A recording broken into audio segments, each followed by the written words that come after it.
राधे राधे। दोस्तों, मेरा नाम सौरभ है। मैं उत्तर प्रदेश के आगरा ज़िले का रहने वाला हूँ। यह कहानी मेरी और मेरी आंटी की है। बात उन दिनों की है जब मेरे कॉलेज की छुट्टी चल रही थी, तो मैं घर पर ही रहता था। चाचा और पिताजी का एक ही घर है, तो वो लोग भी हमारे साथ ही रहते हैं। एक शाम की बात है कि मेरी चाची की सहेली बिमला आंटी आई थी, तो मैं उनको देखता ही रह गया। वो बहुत ज़्यादा सुंदर लग रही थी। फिर चाची उनके लिए चाय बनाने चली गई। मैं आंटी के पास बैठ गया और वो तब तक मुझसे बातें करने लगी।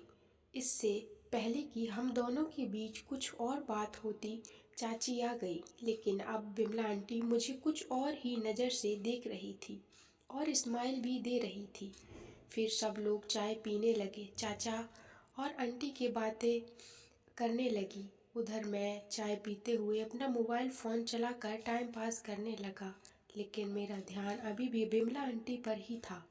ऐसे ही बातें करते हुए काफ़ी टाइम हो गया और चाची ने कहा बिमला आंटी को उनके घर छोड़ आओ। उस वक्त काफ़ी देर हो चुकी थी, इसीलिए चाची ने बिमला आंटी को मेरे साथ भेजना ही ठीक समझा। अब तो मेरे दिल में लड्डू फूटने लगा था। मैं अपनी बाइक निकालकर आंटी को उनके घर छोड़ने जाने लगा। हम बाइक पर बैठे और उनके घर के लिए निकल पड़े। कुछ ही देर में हम उनके घर पहुंच गए। मैंने आंटी को उतार दिया और घर जाने के लिए मुड़ा, मगर जब मैं जाने लगा तो आंटी कहने लगी चाय पीकर जाना। मैंने उनको ऊपर के मन से मना किया, लेकिन आंटी के घर अंदर जाने का मन तो मेरा भी था कि क्या पता आंटी के साथ कुछ हो जाए। फिर आंटी ने जिद की तो हम अंदर चले गए। हम उनके घर के अंदर गए। आंटी के 2 बच्चे थे। उन्होंने बच्चों से मिलवाया। उनके पति की एक दुकान थी और उस वक्त वो दुकान से लौट नहीं थे। आंटी मेरे लिए चाय बनाने लगी। बच्चे टीवी देख रहे थे। मैं भी वहीं बैठकर इंतज़ार करने लगा। कुछ देर बाद आंटी चाय लेकर आ गई। फिर हम दोनों साथ में चाय पीने लगे।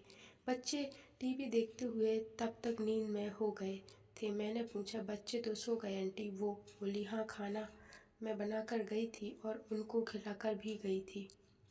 इस वक्त तब नींद आ जाती है उनको। मैंने कहा तो फिर रात को आपको अंकल का इंतज़ार देर तक करना होता होगा, आपको डर नहीं लगता आंटी? बोली हाँ लगता है, वो देर से आते हैं और अकेलापन भी लगता है। फिर हम दोनों चुप हो गए। तब आंटी बोली तुम बताओ, तुम्हारी गर्लफ्रेंड बगैर है या अभी ऐसे ही घूम रहे हो? मैंने कहा नहीं है तो नहीं, लेकिन किसी को बनाने की सोच रहा हूँ। आंटी ने उत्सुकता से बस पूछा किससे? मैंने कहा आपको। आंटी हंस दी और बोली अच्छा, तो इसलिए तुम मुझे ऐसे देख रहे थे? मैं भी शर्मा गया, लेकिन फिर स्थिति को संभालते हुए बोला माफ़ करना आंटी। वो बोली कोई बात नहीं, चाय की 1-2 घूंट ही कप में बची थी। मैं चाह रहा था कि ये चाय का कप अभी जल्द से खाली ना हो और मैं इस बहाने से आंटी के पास बैठा रहूं। क्या पता मौका मिल जाए। आंटी भी शायद यही चाह रही थी। तभी दरवाजे की घंटी बज पड़ी। हम दोनों के थोड़े घबरा गए थे। वो उठकर दरवाजे खोलने चली गई। मैंने चाय खत्म की और आराम से बैठ गया।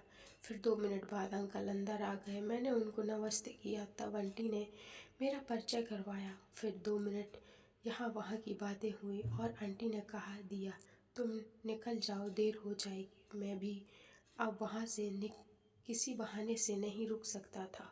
फिर मन मानकर मुझे वहाँ से आना पड़ा। घर आने के बाद खाना खाकर मैं सो गया। लेकिन अच्छी बात ये हुई कि जाने से पहले आंटी ने मुझसे मेरा नंबर मांग लिया था। मुझे उम्मीद थी कि बिमला आंटी मैसेज ज़रूर करेगी। अगली सुबह से ही मैं इंतज़ार में था, लेकिन शाम तक भी उनका कोई मैसेज या कॉल नहीं आया। फिर अगले दिन शाम को वो फिर से घर आ गई।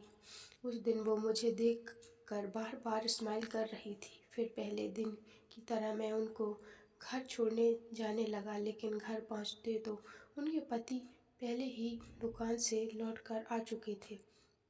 मुझे घर के बाहर से ही लौटकर आना पड़ा, लेकिन जब मैं घर पहुंचा तो आंटी का मैसेज फ़ोन पर आया हुआ था जिससे लिखा था घर पहुंचकर मैसेज करना।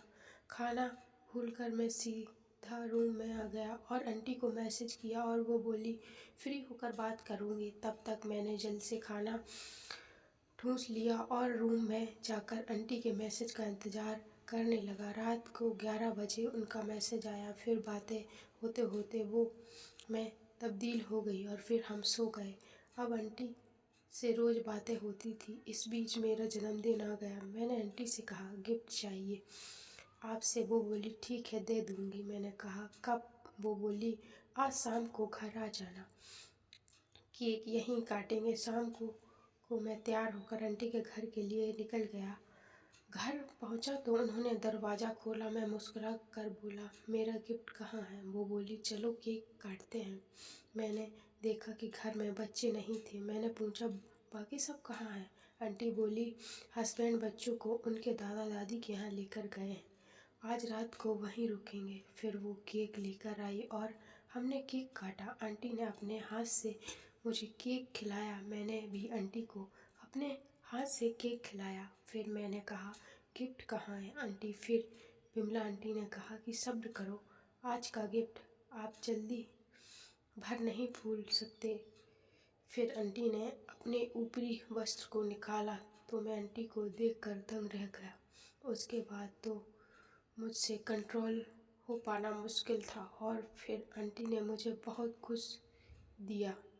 लगभग 3 राउंड तक मैच चला। फिर वो सब के बाद उन्होंने मेरे लिए खाना लगा दिया। आंटी ने खाना पहले ही बना कर रखा था।